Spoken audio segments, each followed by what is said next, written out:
दोस्तों, एक ऐसी जगह जहां पर आपको 1 इंच भी आगे बढ़ने की इजाज़त नहीं।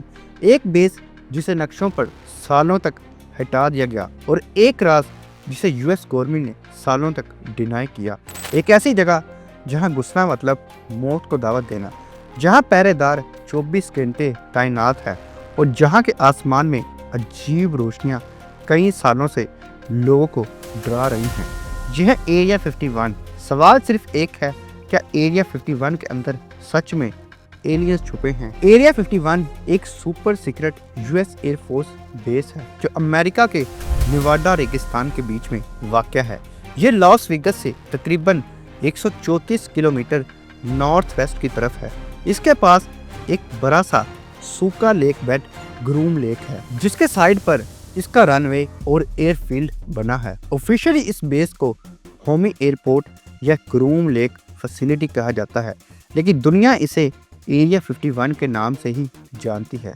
ये पूरा एरिया निवाडा टेस्ट एंड ट्रेनिंग रेंज यानी NTTR के अंदर आता है, मतलब एक रिस्ट्रिक्टेड मिलिट्री जोन जहां आम आदमी का जाना सख्ती से मना है। 1950s का दौर था। दुनिया एक अजीब खौफ में जी रही थी। कोल्ड वार, अमेरिका और सोवियत यूनियन के बीच एक ऐसी रेस चल रही थी जिसमें असली जंग खुली आंखों से नहीं बल्कि अंधेरों में सीक्रेट्स के साए में लड़ी जा रही थी।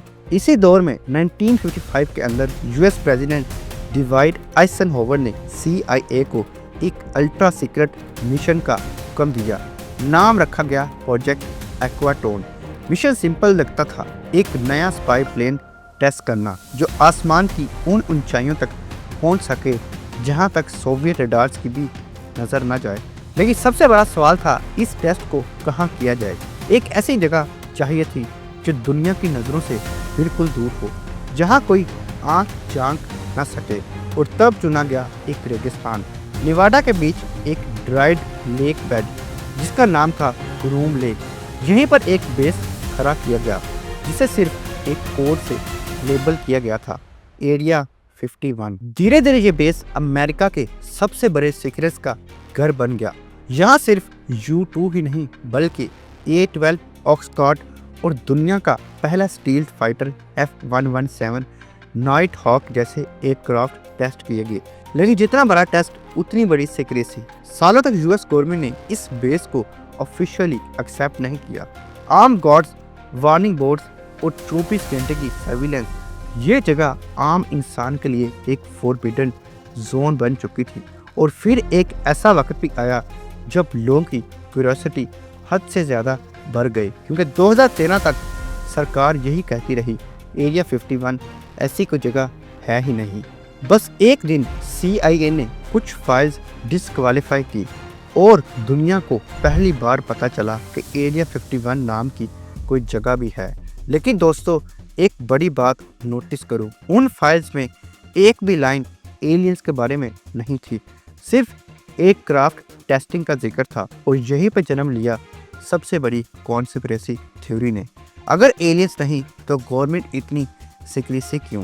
अगर सब कुछ नॉर्मल है तो इस बेस को दुनिया के सामने ओपनली क्यों नहीं रखा जाता? यहाँ से शुरू होता है एरिया 51 का असली राज, जहाँ फैक्ट्स और फैंटेसीज एक दूसरे में घुल जाते हैं।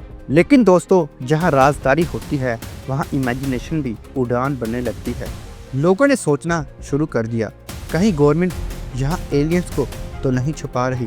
1947 के रोजवेल क्रैश के बाद अफवाह बनी कि जो UFO गिरा था उसके रिमेन्स एरिया 51 में रख दिए गए।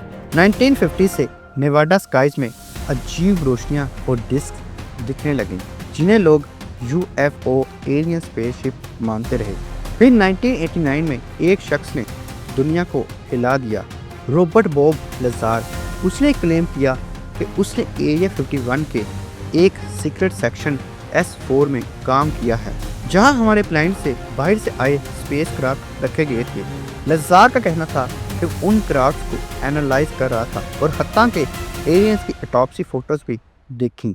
ये दावा इतना शॉकिंग था कि एरिया 51 और एलियंस एकदम से ग्लोबल हेडलाइंस बन गए। हाँ, बाद में लज़ार की कहानी को चैलेंज किया गया, उसकी डिग्रीज और रिकॉर्ड्स डाउटफुल निकले, पर कॉन्स्पिरेसी थ्योरिस्ट के लिए लज़ार एक हीरो बन गया। प्रूफ के अंदर कुछ तो है। लेकिन यूएफओ साइटिंग्स वहीं ख़त्म नहीं हुई। 1950 टू 1960s में जब U-2 spy planes high altitude पर टेस्ट हो रहे थे, उनकी चमक को लोग यूएफओ समझ लेते। इसने यूएफओ मानिया को और फ्यूल दिया और 2019 में तो क्यूरियोसिटी इतनी बढ़ गई कि एक वायरल मीम बना, storm area 51, they can't stop all of us, let's see them aliens. Reality सिर्फ 150 लोग गेट तक पहुंचे फेस्टिवल्स हुए और एलियंस का राज वहीं का वहीं रहा। पर एक बात क्लियर हो गई, एरिया 51 ये जगह सिर्फ एक बेस नहीं बल्कि एक मॉडर्न मिथ बन चुकी है। ऑफिशियल कहानी ये कहती है कि एरिया 51 सिर्फ एक फ्लाइट टेस्टिंग रेंज है। कोल्ड वार के टाइम पर यहाँ U-2 स्पाई प्लेन्स टेस्ट हुए, फिर SR-71 ब्लैक बर्ड के प्रोटोटाइप्स और स्टील टेक्नोलॉजी का जन्म हुआ। CIA की फाइल्स ने भी माना कि 1950s टू 1960s के UFO साइटिंग्स असल में इन्हीं प्लेन्स की चमक थी। ऑफिसर्स और साइंटिस्ट ने इंटरव्यूज में कहा, हमने कभी एलियंस नहीं देखे, लेकिन अगर सब इतना सिंपल है तो इतनी सीक्रेसी क्यों? यहीं से जन्म लेती हैं वाइल्ड थ्योरीज। कुछ कहते हैं कि वहाँ क्रैश्ड UFO के टुकड़े रखे हैं जिनको एनालाइज किया जा रहा है। कुछ का दावा है कि अंदर 1-2 एलियंस जिंदा भी हैं एक्सपेरिमेंट्स के लिए, और एक थ्योरी तो इतनी बोल्ड है कि वहीं एरिया 51 के अंदर नासा ने फेक मून लैंडिंग शूट की थी।